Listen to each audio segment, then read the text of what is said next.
इस वीडियो में आपका स्वागत है। रिसर्च से पता लगता है कि मेटाकॉग्निटिव कौशल सीखने की दक्षता, रचनात्मकता और समस्या समाधान क्षमता को हर उम्र और हर विषय में बढ़ाते हैं। जब हम अपनी सोच के प्रति जागरूक होते हैं तो हम उन आदतों को पहचान सकते हैं जो हमें मदद करती हैं या बाधा डालती हैं, जिससे बेहतर एकाग्रता, अनुकूलशीलता और आत्मविश्वास प्राप्त होता है। मेटाकॉग्निशन की मूल नींव में योजना बनाना यानी प्लानिंग, निगरानी करना यानी मॉनिटरिंग और मूल्यांकन करना यानी इवैल्यूएटिंग शामिल है। ऐसे कौशल जो शिक्षा, कार्य और रोजमर्रा की जिंदगी में उपयोगी हैं। कल्पना कीजिए कि आपका मस्तिष्क एक बड़ी कंपनी है। अधिकतर समय आपका मस्तिष्क कर्मचारियों में व्यस्त रहता है, जैसे सोचना, याद रखना, सीखना और भावनाएं महसूस करने में। लेकिन मेटाकॉग्निशन उस कंपनी का एक सुपर स्मार्ट सीईओ है। यह सीईओ रोजमर्रा के छोटे काम नहीं करता, बल्कि वह सब पर नजर रखता है। वह पूछता है, क्या हम यहाँ सबसे अच्छी स्ट्रैटेजी इस्तेमाल कर रहे हैं? क्या हम इस समस्या को सही ढंग से समझ रहे हैं? अगली बार हम इससे और बेहतर कैसे कर सकते हैं? अब आइए समझते हैं कि इसका दैनिक जीवन में उपयोग कैसे होता है। समीक्षात्मक सोच से लेकर रचनात्मक। समीक्षात्मक सोच, उदाहरण लैपटॉप चुनना। आप एक नया लैपटॉप खरीदना चाहते हैं, उसके बहुत सारे ब्रांड और मॉडल उपलब्ध हैं।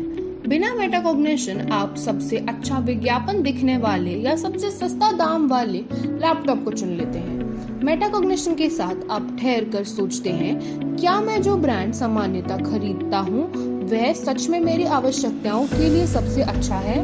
मैं इस विशेष मॉडल की ओर क्यों आकर्षित हुआ?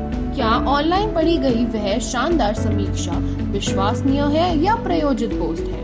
यह आत्म प्रश्न आपके तथ्यों को देखने और बेहतर निर्णय लेने में मदद करता है। रचनात्मकता, उदाहरण बचे हुए खाने से डिनर बनाना। देर हो गई है और आपकी फ्रिज में केवल कुछ बचा हुआ सामान है। बिना मेटाकॉग्निशन आप बस आह भरते हैं और बाहर से खाना ऑर्डर कर लेते हैं। मेटाकॉग्निशन के साथ आप फिर से सोचते हैं, मेरे सामान्य डिनर विचार इस सामग्री से काम नहीं चलेगा। मैं बची हुई सब्जी, ब्रेड और चिकन को एक नए तरीके से कैसे मिला सकता हूँ? आप सचेत रूप से अपनी पुरानी आदतें छोड़ देते हैं और शायद कोई रचनात्मक विचार लेकर आते हैं, जैसे एक अलग सा सैंडविच। सहयोग, उदाहरण कॉलेज का समूह प्रोजेक्ट। आप 3 और छात्राओं के साथ मिलकर एक प्रोजेक्ट पर काम कर रहे हैं। बिना मेटाकॉग्निशन या तो आप बस अपना हिस्सा करते हैं और आगे बढ़ जाते हैं, या सब कुछ अकेले करने की कोशिश करते हैं। मेटाकॉग्निशन के साथ आप समूह में अपनी भूमिका पर विचार करते हैं, क्या मैं पर्याप्त बोल रहा हूँ या किसी और की बातचीत को हावी होने दे रहा हूँ? मेरी ताकत या स्ट्रेंथ रिसर्च है, लेकिन शायद मेरे सहपाठी प्रेजेंटेशन बनाने में बेहतर है। मैं अपना सर्वोत्तम योगदान कैसे दे सकता हूँ और टीम की मदद कैसे कर सकता हूँ?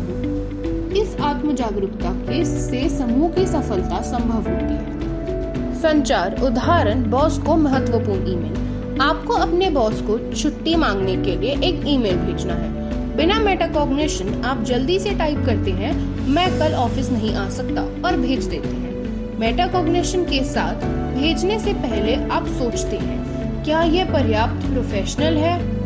क्या मेरा कारण स्पष्ट है? क्या मेरे बॉस को समझ आ जाएगा बिना मुझे कॉल किए कि मैं क्या पूछ रहा हूँ? आप फिर ईमेल को अधिक स्पष्ट और विनम्र भाषा में लिखते हैं। जिज्ञासा, उदाहरण एक डॉक्यूमेंट्री देखना। आप प्राचीन भारतीय इतिहास पर एक डॉक्यूमेंट्री देख रहे हैं। बिना मेटाकॉग्निशन आप बस देखते हैं और शो का आनंद लेते हैं और फिर आगे बढ़ जाते हैं। मेटाकॉग्निशन के साथ आप इस पर विचार करते हैं कि आपको क्या नहीं पता, जैसे सिंधु घाटी सभ्यता के बारे में तथ्य आते हैं और आप सोचते हैं, यह दिलचस्प है, लेकिन मुझे इनके व्यापार मार्गों के बारे में ज्यादा जानकारी नहीं है। यह कैसे काम करता था? यह ज्ञान की कमी का एहसास आपको इंटरनेट पर जाकर और अधिक जानकारी लेने के लिए प्रेरित करता है।